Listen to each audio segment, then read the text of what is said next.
We're rolling. Hey everybody, welcome to an episode of the King's Court. I'm Mandus Buckle. We are recording this week without the king himself, King George. This episode is brought to you by Jabril Law. If you've had issues with companies texting you, messaging you, call them up. It's actually illegal and he can help get you paid. Jabril Law, it's right there. We're going to break down the Arnold Classic. The king himself is not a part of this because he's one of the major players in this thing in less than 7 weeks. Ryan, it's back to an invite, right? Yeah. It's no longer open to everybody. Kim, we got to be happy about this. It's legitimizing. You know what I mean? It's on the same field, on the same plane. It's legitimizing it, and that's awesome. That just shows how A, popular men's physique has gotten, and B, now it puts them on a playing field that, deservedly so, puts them on the big stage. Now, for those of you who don't know, this is one of the greatest coaches of all time, Kim Oddo. And y'all know Ryan from Zero Gravity. Ryan, what are you looking forward to at this Arnold, man? This is going to be a really interesting year. So the battle here is not even just for the top 5. I think there's a battle for like top 7. I think you're going to see a strong top 3, and then outside of that top 3, 4, 5, 6, 7 could go any way. I'm looking forward to seeing, of course, Brandon getting back on stage. Him competing against Andre, who's trying to go get his third in a row, so he's already got 2. He's going for the 3rd in a row. You got George in there. You got Xavier in there.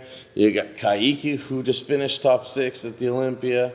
Man, there's some hitters in this show, man. So I think it's going to be real interesting. We'll see. I think this is going to be interesting, Arnold, because you just mentioned 3 veterans. So the best rivalry in all of the IFBB right now is clear cut. There is nothing close to it. Brandon Hendrickson and Andre Ferguson. If you take any division, that is the number 1 rivalry. They want to beat each other worse than any other 2 athletes there is. And now you throw George Brown into that mix, who's another savvy veteran who has this show earmarked. He said a year ago, he knew he wanted to be top 10 at the Olympia so he could walk out on that big stage Saturday night. But this was the show that he earmarked for himself. So I think that's a very, very dangerous athlete because he's a savvy veteran and he decided to put all his chips into that.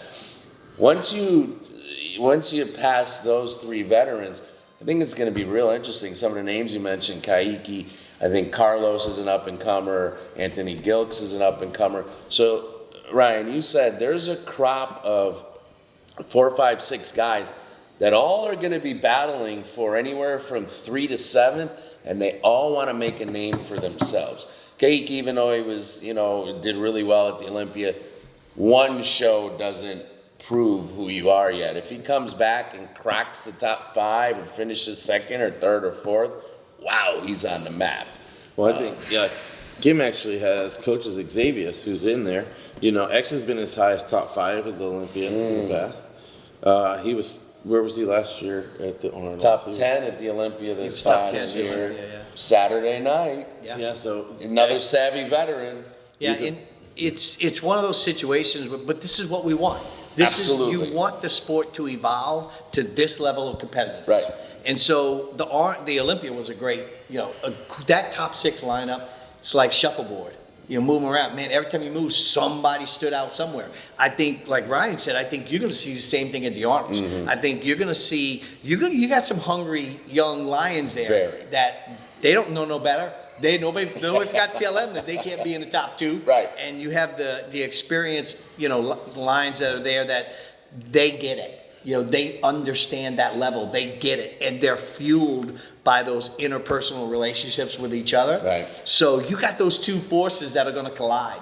So I think, but again, that's where we want the sport to go. Right. You want it to be that competitive. You want to be able to look on a stage and go, man, this is interchangeable parts here. It's like, okay, what structure it fits for you, and but the division has gotten so good. I think it is one of the, if not the most competitive division that I've seen right now, because the level of work and the level of knowledge has grown so expoundingly, and it's fun to see. I agree. I think it's the most competitive division in bodybuilding today. The difference between, I think we can probably go as far as deep as the top 10 or 12. When you look at guys who are 6 through 12, they need a little bit more development, and so they've got more room to grow. So now as another year transpires, the guys at the top are close to maxed out. There's some few adjustments that they can make, but the level of differential of 6 to 12 is far greater in how much they can change their physique. And I think the Arnold is going to show some of that development. Honestly, it's almost impossible to predict what's going to happen, but that's part of what we have to do here, right? So it's one of those things that I think some of the guys, I mean, I wouldn't even say anybody at this point is safe. It's Right. like there's some guys that are in that lineup that, like talked about Gilks. He hasn't, he was New York Pro. He did great at New York Pro. He won, and then he did pretty well at the Olympia. Mm-hmm. And then you got Kaiki, who was a veteran coming to, or was a brand new first time Olympia competitor, standing next to some of these veterans and finished a strong 6th place. Mm-hmm. I think Kaiki needed to improve a little bit in his back depth. If he brings that up from the front, he's competitive with anybody, So if he, it comes down to now at this point that it's splitting hairs with how close these guys are. So it could come down to, you hate to say it, but somebody, it's flu season right now. Somebody gets a little bit sick, Yeah. Before you can get away with being sick, and if you're the best, you're kind of, you give up 10%, no big deal. At this point, you give up 2%. Yep. And that's enough to go from 1 to 4, from 2 to 6. It's like, so it's. I think it's anybody. I think there's 7 names that I could think of that any one of those guys could battle for one of those top spots. At the end of the day, if you had one person to put your money on for the Arnold, who would it be?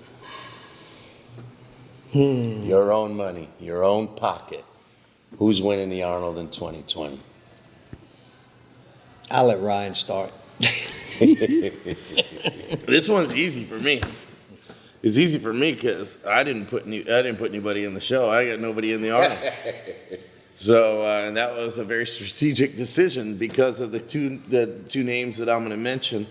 I think clearly you got Andre Ferguson and you got Brandon Hendrickson. Depending on which version, if Brandon Hendrickson comes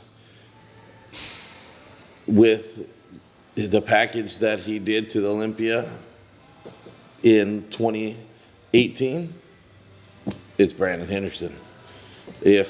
But I saw Andre here today. We worked out a little bit, and he looks like he's made some good improvements.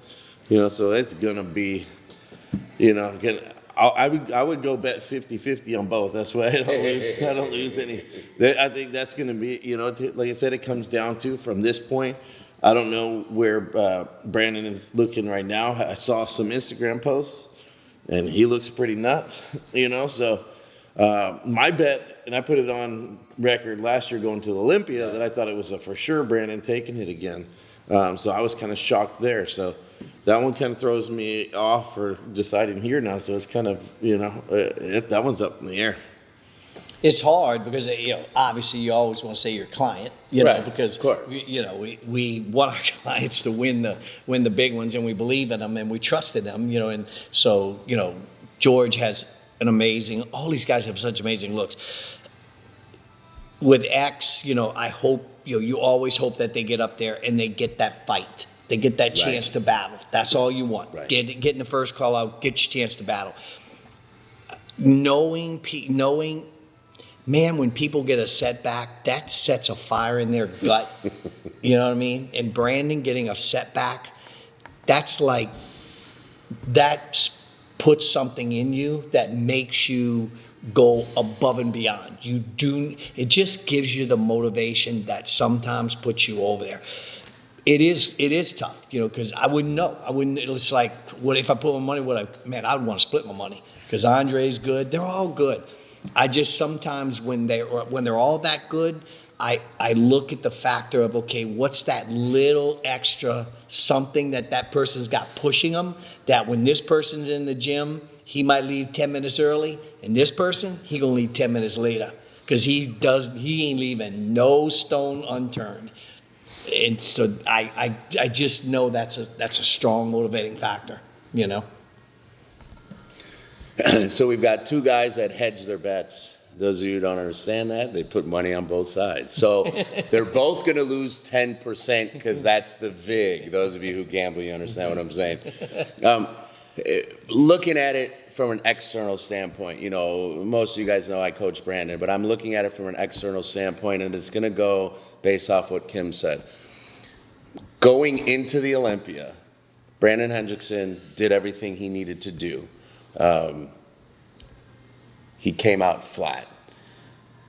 Had he come out the way he was supposed to, most people think he would have retained his title, but he didn't. Right. And so he's in the boat with everybody else. Based on that, knowing that it had nothing to do with his lack of work, it was missing a meal or two, coming out flat, and that shook his confidence. You just can't see an athlete at that level letting something like that happen again. A lot like Andre the year before, where he got sick and fell to fourth. We saw him come back his next show, and it was probably the best he ever looked at that following Arnold, right, last year, and won it. I think we're going to see that same thing. I think it's going to be an unbelievable battle between the two of them. Again, the best rivalry in sports today, in our sport today, which is great for all of us. But I think that factor will help Brandon edge out Andre and win his second title at the Arnold.